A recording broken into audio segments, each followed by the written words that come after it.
지금의 나는 행복한 삶을 살고 있다. 김수복. 제주도에서 태어나다. 나는 오남이녀 중 넷째로 제주도에서 태어났다. 아버지 김희선은 제주도 서귀포시에 있는 경주 김씨 집성촌에 있는 부잣집 할아버지의 삼남이녀 중 막내 아들로 태어나 경찰관을 하셨고, 어머니 양기생은 이웃마을에 사시는 제주 양씨 자손으로 할아버지는 별감직을 지내셨고, 이대째 무남동녀로 태어나 아버지와 결혼했다. 여유로운 부모님 밑에서 태어나 아주 어릴 때는 고생 모르고 살았다. 아버지가 경찰관이어서 제주 관사에서 지냈다. 그러던 중에 광주 경찰서로 발령나서 가셨는데, 그 무렵 제주도에서는 지역 주민이 대규모 희생당한 제주도 4.3 사건이 터졌다. 그래서 다시 제주도로 내려오셨다. 4.3 사건에 연루된 동네 사람들은 돈을 자루에 담아서 갖다 주었지만 세상 물정 모르는 어머니께서 그 돈이 무슨 소용이 있냐며 받지 않으셨다고 했다. 아버지는 밖으로만 돌고 가정에는 소홀하셨다. 어머니가 생계를 책임져야 했지만 전형적인 안방마님 같으신 분이셔서 생활력이 부족해 가정 생계는 점점 어려워졌다. 그런 이유로 부잣집이었던 외할머니 댁에 계속해서 도움을 요청하며 생활해야 했다. 집이 어려워졌지만 어머니의 신조는 네 역할을 끌어도 사람은 배워야 한다고 말씀하셨다. 우리는 시골에 살면서도 농사 안 짓고 학교에 다녀서인지 남들 보기에는 좋아 보였나 보다. 특히 할아버지가 마을 소장으로 계셔서 모양새가 좋아 잘 사는 집으로 비추어졌다. 그렇지만 아버지는 외도로 인해 직장을 잃게 되고 집을 나가서 생활하셨다. 나는 오빠들이 공부할 때 학교에 다닌 것인지 집안일을 한 건지 모를 정도로 살아왔다. 우리 집은 물려준 재산을 야금야금 하나씩 팔아 없애면서 집안이 자꾸 기울어지기 시작했고, 심지어 등록금을 낼 돈이 없어서 어머니가 동네에서 빚을 지기도 했다. 이런 모습을 본 큰아버지와 작은아버지는 돈 없으면 나가서 돈을 벌어야지 무슨 공부냐고, 돈은 안 벌고 공부만 한다는 말은 나에게 큰 상처가 되었다. 생활 능력이 부족한 어머니셨지만 그래도 많이 노력하시면서 사셨다.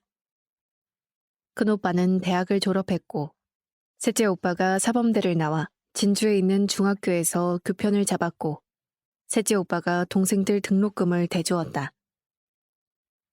외할아버지가 돌아가시기 전에 둘째 오빠를 부르셔서 아버지 어머니를 드리면 그 돈 모두 없어진다며 오빠 보고 무엇이든 해보라 하시면서 120만 원의 돈을 주셨다. 둘째 오빠는 머리가 참 좋아서 그 당시 아무도 생각지 못한 물을 사 먹을 날이 올 것이라며 한라산 중턱 옆에 황무지 목장지대에 있는 땅을 10,000평 가까이 사서 개간을 했다. 땅을 개간한 둘째 오빠는 그곳에서 결혼하여 잘 살고 있다. 그 즈음에 아버지가 이웃 마을에서 남의 집 일을 하면서 초라하게 사신다는 소문이 들려왔다. 아버지가 집에 계셔야 모양새도 나고 남이 보기에 좋지 않냐며 어머니께 말씀드렸더니 겨우 집으로 돌아오실 수 있었다. 집에 돌아온 아버지는 여전히 큰 소리 치시면서 사셨다. 오빠들은 아버지 자존심을 안 건드리려고 했지만 나는 옳은 말을 하는 편이라 내가 옳은 소리를 할 때마다 아버지가 밥상을 엎으시거나 큰 소리로 고함치셨다. 그래도 나에게는 많이 참으셨다. 때로는 아버지께서 나에게 아들로 태어났으면 좋았을 걸 하셨다. 결혼 생활. 동네 선배가 자기 남편의 친구를 소개해준다며 중매를 섰다. 서울에 좋은 사람이 있다며 주소를 알려주어 우리는 편지로 사귀기 시작했다. 그러다 만나게 되었는데 그 당시에 국회의원 비서로 있었다. 첫인상이 피부도 하얗고 파란 와이셔츠에 키는 작은데도 괜찮았다. 그는 당시 내가 당돌해 보였다고 했다. 그는 나의 고집을 꺾어보겠다고 서울에서 내려왔다. 부모님은 그분이 온다고 하니까 근본을 알아야지 그 집안을 알아보고 생각해보자 라며 반대를 하셨다. 그 집에서는 부잣집 딸을 선보러 가라고 했는데 부잣집 딸과 선을 보지 않고 나를 만나러 온 것이다. 그는 배짱 좋게도 아버지께 전화해서는 나를 어디로 보내라고 했다. 아버지는 젊은 사람이 건방지다며 뭐라 하셨다. 찾아와서 인사를 해도 될까 말까 하는데 말이다. 결국 그가 집으로 찾아와 인사를 드리고 얼마 후 우리는 결혼을 약속했다. 편지가 계속 오고 가고 하면서 만남을 지속하다가 결혼을 하게 되었다. 제주 방송국에 다니는 아나운서가 사회를 보았고 국회의원이 주례를 서서 화려한 결혼식을 하게 되었다. 결혼식이 끝나고 서울 올라가 산다는 부푼 꿈을 안고 나는 서울로 올라갔다. 나는 남편이 서울에 살면서 그 정도 직책이면 잘 살 줄 알았다. 남편이 방을 얻었다 하기에 남편을 따라갔다. 그런데 남편은 우리가 거처할 방도 모르는지 주인한테 우리 살 방이 어디냐고 묻는 것을 보니 어처구니가 없었다. 우리가 살 집이 보증금 10만 원에 월세 10,000원 하는 단칸방이라니 기가 막혔다. 친정아버지가 좋은 자리 있을 때 평생 살아갈 직장을 가지라 하셔서 남편은 국회의원 소개로 건설회사에 취직하게 되었지만 얼마 못 가 그만두었다. 그리고 제주도에 있는 선배가 직장을 마련해 놓았으니까 내려오라고 했다. 먼저 내려가면서 출근하고 있을 테니 방을 빼서 내려오라고 하여 제주도로 내려갔더니 여전히 놀고 있었다. 배는 남산만 하여 갈 곳이 없자 결국 친정에 가서 지내면서 딸을 낳았다. 남편 친구가 남편에게 너 몸 하나가 아니니 책임감 있게 지내야 하지 않니 해서 다시 서울로 올라가 대원 전기에 취직했다. 나는 방을 얻을 돈이 없어서 따라갈 수가 없었다. 그해 섣달에 방을 얻어놨으니 서울 올라오라고 해서 딸하고 비행기 타고 김포공항에 도착했는데 남편이 나보고 우리 어디로 갈까 하는 것이었다. 너무 기가 막혔다. 남산에 있는 민정이네 집에 데려가 하룻밤을 자는데 딸아이는 울어대고 날씨는 추워서 너무 힘들었다. 아침 일찍 구로동에 사는 친구한테 전화해서 사정을 얘기하니 일단 우리 집에 와서 의논해보자고 하여 친구 집으로 갔다. 그 친구가 30만 원 갯돈을 탄 것을 빌려주어서 방을 얻었고 아버지한테 전화했더니 20만 원을 보내주셨다. 그 당시에는 지푸라기라도 잡는 심정으로 살았다. 큰오빠한테 돈을 빌려서 이모한테 빌려주고 이자 받고 그 이자 받아서 개를 넣기 시작했다. 개를 타서 오빠 돈을 갚고 큰오빠가 빌려준 돈이 종잣돈이 되어서 그때부터 돈을 조금씩 늘리기 시작하면서 돈 없이 살았다는 말은 안 듣고 살았다. 내 눈이 조금씩 나빠지기 시작하면서 남편이 술을 더 마시기 시작했다. 직장 생활하면서 남편은 생활력은 강했지만 술을 너무 좋아했다. 혹시 나로 인해 스트레스를 받아서 술을 먹은 것이 아닌가 하는 자책감이 들기도 했다. 그래도 정신력은 남아있어서 계속 돈을 불렸다. 주변에 이모와 오빠, 그리고 주변 사람들이 도와주었다. 마음 한구석에는 애들한테 미안했지만 나는 정말 당당하게 살았다. 예쁜 우리 아들딸. 딸은 태어났을 때부터 너무 예뻤다. 내가 딸을 업고 나가면 딸이 인형같이 예쁘네요 라는 말을 항상 들을 정도로 예뻤다. 코는 오뚝하고 입술은 도톰하고 눈은 쏙 들어가 눈썹은 길어서 성냥개비가 올라갈 정도로 눈이 예뻤다. 유치원 다닐 때는 한복을 입혀놓으면 자랑하려고 아빠가 데리고 나갔다. 딸이 예쁘다는 소리를 듣고 싶었던 모양이다. 초등학교에 들어가서도 너무 예뻐서 담임이 다른 선생님들에게 딸을 낳으려면 우리 반의 현이 한번 보고 닮은 딸을 낳으라고 할 정도였다. 공부도 모두 100점을 받을 정도로 잘했다. 5, 6학년 되면서부터는 인물이 좀 바뀌었지만 여전히 예뻤다. 아들은 머리가 참 비상하고 좋았다. 내가 집이 없어서 부러워하면 길을 가다가도 정원 있는 큰 집만 보면 엄마, 내가 이 다음에 이런 집 사줄게 라고 말하곤 했다. 내가 다리가 아프다고 하면 이 다음에 의사가 되어서 엄마 다리 고쳐줄게 라며 사랑스러운 말로 늘 나를 위로해 주었다. 예전에 옆집 살던 아줌마가 그 집을 보며 지나가면서 아들이 사준다는 집 아직도 있어 라면서 알려줄 정도로 남들도 인정해 주었다. 딸은 예뻐서 즐거움을 주었고 우리 아들은 말로 즐거움을 주었다. 딸은 공부를 잘했는데 중학교 들어가더니 공부를 안 했다. 아들도 중학교 들어가더니 공부를 안 했다.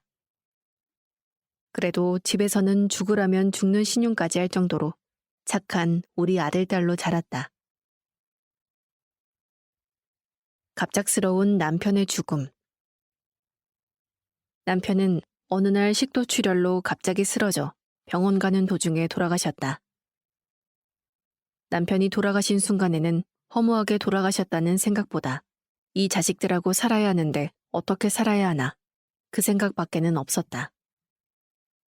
남편이 살아있을 때 집을 지을 계획이 있었는데 남편이 돌아가시자 내가 집을 지을 수 있을까 하고 걱정하면서 무모하게 시작했다. 그렇게 3층 집을 지어서 살게 되었다. 1, 2층은 세를 주었고 3층은 우리가 살았다. 세월이 지나서 제주도 땅을 팔게 되었다. 그것을 가지고 아파트를 사서 전세를 놓을까, 상가를 사서 세를 받아서 생활할까 고민을 했다. 그러던 중에 작은 상가를 아들 이름으로 사게 되었다. 그래도 어떻게 살아야 하나 고민하고 있었을 때 도와주신 분들이 계셨다. 시이모 아들이 일본에서 들어오셨는데 사업을 하셨다. 그 아주버님이 사업을 하는데 돈이 필요하다고 하셔서 5천만 원을 이자를 받고 빌려드렸다. 그 이자가 꼬박꼬박 100만 원씩 들어왔다. 주변에서도 돈이 필요하신 분들에게 돈을 빌려드리고 이자를 받아서 생활하는 데는 어려움 없이 살았다. 딸과 아들의 결혼. 내가 시각장애인이지만 남들이 보기에는 외관상으로 장애인 같아 보이지 않고 괜찮아 보였나 보다. 동네 언니 결혼식에 갔는데 하객 중에 결혼을 앞둔 아들이 있어서 우리 딸에게 관심을 보였다. 우리 딸이 엄마를 옆에서 챙겨주는 모습이 참 예뻐 보였는지 그분이 다가와서 말을 건넸다. 그분은 자기 아들 얘기를 하기 시작했다. 자기가 의사이고 아들은 어느 학교를 나왔다며 자랑하기 시작했다. 그러고는 차 가지고 왔냐고 물으셔서 아니라고 했더니 집까지 태워주신다고 하시기에 안 된다고 하고 따라왔다. 아무래도 그분이 우리 딸에 관해서 관심을 두는 것 같아서 결혼한 언니한테 그분한테 전화 오면 있는 그대로 솔직히 얘기해주라고 전했다. 지금 나의 보이지 않는 눈 상태도 있는 그대로 얘기해주라고 말했다. 아니나 다를까 그분은 사실대로 얘기를 듣고는 그 뒤로 소식이 없었다. 그 당시 내 눈 때문에 딸의 앞길을 막는 것은 아닌가 싶어서 서럽고 속상해서 나 자신이 비참했다. 너무 속상해 오빠한테 전화해서 대성통곡하며 얘기했더니 오빠가 차라리 그런 집하고는 결혼 안 시키는 것이 낫다라고 말을 하였지만 내게는 위로가 안 되고 속상하기만 했다. 그때부터 계속 나의 눈 때문에 딸이 선을 보기 시작했는데 자꾸 퇴짜를 놓고 잘 안 되었다. 그때 우리 딸은 지금의 사위와 사귀고 있었다. 딸만 5 있는 외아들로 귀하게 자란 것 같아 반대했다. 그랬더니 딸은 헤어졌다고 말했지만 나중에 알고 보니 내가 속상할까봐 몰래 만나고 다녔다고 한다. 왜 그랬냐고 했더니 우리도 흠이 있지 않냐. 아빠도 안 계시고 또 라고 하는데 너무 가슴이 아팠다. 차마 엄마가 시각장애인이라는 것을 말할 수 없었던 모양이었다. 그래서 더 반대하지 못하고 결혼시켰다. 아들은 다음 해 졸업반이었는데 결혼한다고 하기에 하라고 했다. 아들이 결혼해서 같이 살자고 설득을 하여 2층을 내보내고 아들이 그 집에서 살기 시작했다. 2, 3층 불편함 없이 살았다. 둘이 직장 생활하면서 퇴근해서 엄마한테 인사하러 들렸다 집에 내려가는데 밥 먹었냐고 물으면 안 먹었다고 하여 그럼 같이 먹자. 그렇게 한두 번 하다 보니 그냥 합쳐서 살게 되었다. 딸은 아기를 못 가졌지만 아들이 손녀딸을 낳았다. 손녀딸을 안는 순간 기쁨의 눈물이 샘솟듯 흘러내렸다. 세상을 다 가진 것처럼 너무 감격스러웠다. 그리고 손자를 낳았다. 한 건물에 살면서 손주들이 재롱을 떨며 기쁨과 웃음을 주었다. 그 후 8년 만에 딸도 손자를 낳았다. 우리 사위도 한결같이 잘해주었다. 다정다감하게 어머니 어머니 하며 다가와 너무 좋았다. 이때는 정말 행복하게 살았다. 우리 집은 안방 창문이 골목 쪽으로 나와 있었다. 동네에는 외국인들이 많이 살았는데 밤만 되면 떠들고 시끄럽게 하여 아들이 성격이 급해서 싸울까봐 조마조마했다. 그러던 중에 손녀딸이 입학하게 되었다. 단독을 팔아서 아파트를 사자고 하였다. 신도림 아파트로 가자는데 같이 사는 게 걱정되었다. 지금은 아니라고 반대했지만 아들은 가야 한다고 하니 자식을 위해 따라가야 하나 말아야 하나 갈등이 생겼다. 저러다 아들 인생을 망치는 건 아닌가 걱정됐다. 아파트를 사다. 며느리가 1억을 빌려달라고 해서 빌려주었더니 대출받아서 단독 재건축할 집을 샀다. 월급 받아서 집을 고치고 결국 힘들어서 팔 생각을 하게 되었다. 결국에는 우리 집과 그 집을 팔아서 아파트를 사게 됐다. 아파트로 이사하면서 아들이 안방을 내어주었다. 그런데도 순간순간 소외감을 느꼈다. 손자 손녀들이 유치원 갔다 오면 간식 챙겨주고 아이들 챙기면서 내가 사는 것이 왜 이렇게 허전할까? 자꾸 소외감이 들었다. 아들이 주말에는 운동을 시켜주었다. 아들이 엄마 운동시켜드리는 모습을 보고 동네 분들이 효자라고 소문이 났다. 아들이 잘해주었으나 아파트로 간 지 얼마 안 되어서부터 나가서 살고 싶다고 했고 그때마다 싸움이 되었다. 아들은 죽어도 못 나간다고 하였다. 아들과 6년을 살면서 나는 답답한 마음에 계속 나가서 혼자 살겠다고 하여 다툼이 계속되었다. 내가 상일동에 있는 시각장애인 노인대학에 활동지원사하고 다니게 되면서 이런저런 정보를 알게 되었다. 나는 혼자 사는 것으로 하여 친구 집에 주소를 옮겨 놓았다. 독거인 상태에서 집이 없으면 임대주택 신청이 가능하다고 해서 신청했지만 당첨되지는 않았다. 그래도 집을 하나 얻어서 나가야겠다고 늘 생각하고 있었다. 내가 혼자 나가서 사는 것 때문에 아들하고 티격태격할 때마다 손주들이 할머니 나가면 안 돼 하면서 엉엉 울었다. 그럴 때마다 포기하고 주저앉았다. 그런데도 자꾸만 나가야겠다는 생각이 들었다. 아들이 나하고 싸울 때마다 손녀딸이 울었다. 어느 날은 손녀가 할머니, 아빠하고 나가서 밥 먹고 화해하세요 라고 말을 하였다. 그러던 중에 중개주공관리실인데 임대아파트 신청했냐고 전화가 왔다. 예전에 중개아파트 신청해 놓은 것이 있었다. 2, 3일 내로 중개아파트 신청서를 내세요 해서 활동지원사하고 중개동에 가서 신청서를 냈는데 일주일 내로 계약하라고 했다. 주변에서 임대아파트는 살 곳이 못 된다고 얘기하지만 나는 그런 거 생각 안 하고 계약한다고 하니 아들이 죽는다 산다 하기에 그럼 나 베란다에서 떨어져 죽는다 하니까 주춤하며 누그러졌다.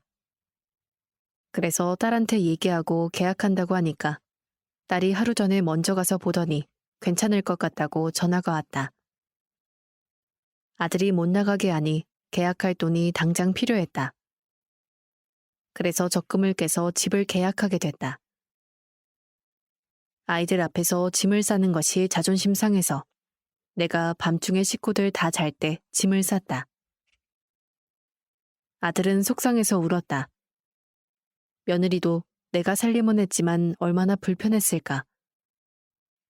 그래도 아파트 값이 많이 올라가서 재산을 빼앗겼다는 생각은 들지 않았다. 그렇게 아들과 헤어져서 이 아파트로 오게 되었다. 딸이 내가 필요한 가구와 살림살이를 사들여 놓아주었다. 그렇게 이곳으로 오게 된 것이 너무 좋았다.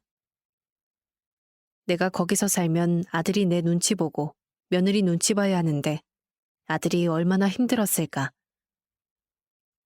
그래도 우리 아들이 최고다. 요즘 매일 8시 40분 출근하면서 전화한다. 지금까지 여기 와서 하루를 안 빼놓고 전화했다. 남편이 살아있을 때 점심때만 되면 전화했었는데 우리 아들이 아빠 닮아 나한테 매일 안부 인사를 하고 있다. 그렇게 내가 이곳에 와서 산 지도 2년이 되었다. 나의 삶을 돌아보며 나의 어린 시절에는 꿈도 많았다. 외교관을 꿈꾸며 점점 커가면서 목장을 바라보면서는 넓은 목장의 주인이 되고 싶었다. 부모님이 돈이 없어서 돈 빌리러 다닐 때는 이 다음에 돈 많이 벌어서 대부업자가 되어 남들이 힘이 들 때 나도 돈을 빌려주는 사람이 되겠다고 생각하며 많은 꿈을 꾸며 살아왔다. 살아가는데 용기와 힘이 되어준 나의 롤모델이 있다. 내가 닮고 싶은 사람은 바람과 함께 사라지다의 여주인공인 스칼렛 오하라와 삼국지에 나오는 제갈 공명이다. 스칼렛 오하라의 강인한 정신력과 제갈 공명의 지혜로움을 담고자 했고 그렇게 열심히 살았다. 지금까지 살면서 감사하고 싶은 사람은 내 주변의 모든 사람이다. 정말 힘들어 막막할 때 친구 애순이가 도와줘서 열심히 살게 되었다. 정말 고맙고 잊지 못할 친구다. 지금 건강이 안 좋아 아픔 속에서 살지만 빨리 회복되었으면 좋겠다. 그리고 주변의 친구들이 여러모로 도와주고 있다. 지금도 전화가 올 때면 반갑고 어려운 시절 얘기를 한다. 참 고마운 친구들이다. 그 밖에 감사하고 싶은 사람은 지금의 활동 지원사 하시는 분, 주간 보호센터에 계시는 선생님들이 정말 감사하다. 활동 지원사가 사소한 곳까지 세밀하게 신경 써주고 배려해주는 것이 가족 같다. 끝으로 내가 제일 사랑하는 아들, 딸과 며느리, 사위, 손주들이 있어서 너무 좋다. 이제 볼 수는 없지만 목소리만 들어도 손주들이 사랑스럽고 예쁘다. 나의 소중한 보물들이다. 아들아, 고맙다. 더도 말고 덜도 말고 지금처럼 엄마와 누나와 너의 가족 잘 챙기고 열심히 살아가길 바란다. 우리 딸, 항상 시댁 식구들하고 화목하게 살고 친구들과 가족들에게 인정받는 사람으로 살아주길 바란다. 너희들이 있어서 엄마는 행복하단다. 시각장애인이라 불편함은 있지만 하루하루 즐겁고 감사하며 행복한 삶을 살고 있다. 우리 가족 모두 사랑한다. 구술 작가 이명순